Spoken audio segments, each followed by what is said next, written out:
inspiring others through her children's book. Coming up next, we will meet the author who's touching the lives of families all across the world and the wonderful message she hopes to create. It's a very personal message as well. We're live in studio. Coming up next. Helping families find peace and acceptance can be so tough, especially when dealing with devastating news of their loved ones. This past week, you may not know this, but it was National Rare Disease Day, a day aimed at raising awareness about the challenges for thousands of people, especially children all across the world. Author Carole Amber is working on bringing smiles, though, to families and children dealing with critical illness and special needs. Her book is called The Gift of the Ladybug. It will certainly bring hope in the darkest of days. We are so happy this morning to be joined by Carole and also Ivory Isaac, who is a brain cancer survivor. Thank you both for coming here so much. First of all, Carole, I want to talk about this book. This book has such a personal message for you. Tell everybody what happened in your own life.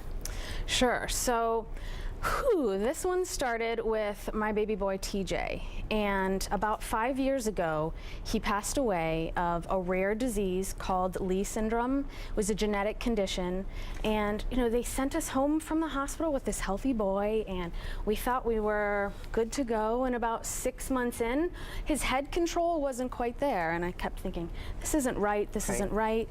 And eventually the doctor says, your son, he's not going to see his second birthday.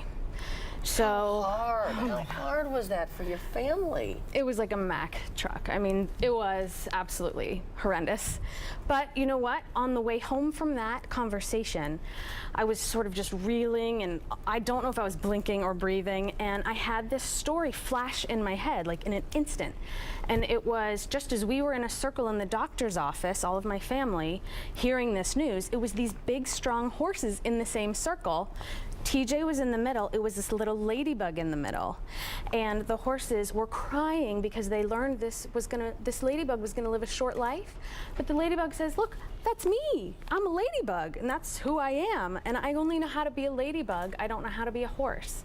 And so it was this story, and that's the gift of the ladybug. Oh my gosh, the strength you found in taking the news of losing your son to be able to create something like this. And you wanted to reach out to so many people because you know you're not alone.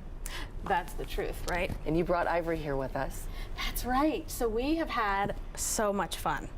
The two of us have had so much fun. We met 2 years ago when I launched the book, actually, and there was an event for critically ill kids, and she's a brain cancer survivor, and at this point she had had something like 50 surgeries.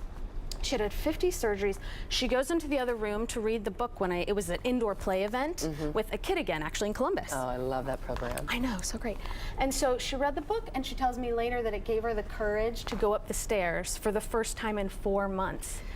And so she goes over to the slide in the indoor play area and walks up the stairs with her mom 1 time, 2 times, 3 times, and on the 4th time she's like, "Mom, I don't need any help."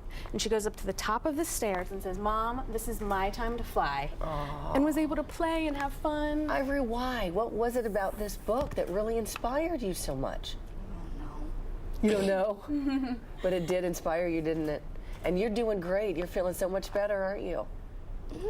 And you know what? We had so much fun. So this is 2 years ago, right? Yeah. Well, just last month, we decided to do Ladybug Celebration Week, so an international celebration of critically ill kids around the world. So we decided, because we've been in touch for 2 years, that we would treat her to a trip to New York City. Ah! So she's never really been outside of Ohio, and we treated her to a trip, and she always wanted to go to. Isn't that so fun? See how many good things can come from when you hear bad news, how much good can actually come from this. This story, you get it. It's 2 horses who have the baby ladybug. We want to say what happens throughout the book, but it's a wonderful message of life. It really is.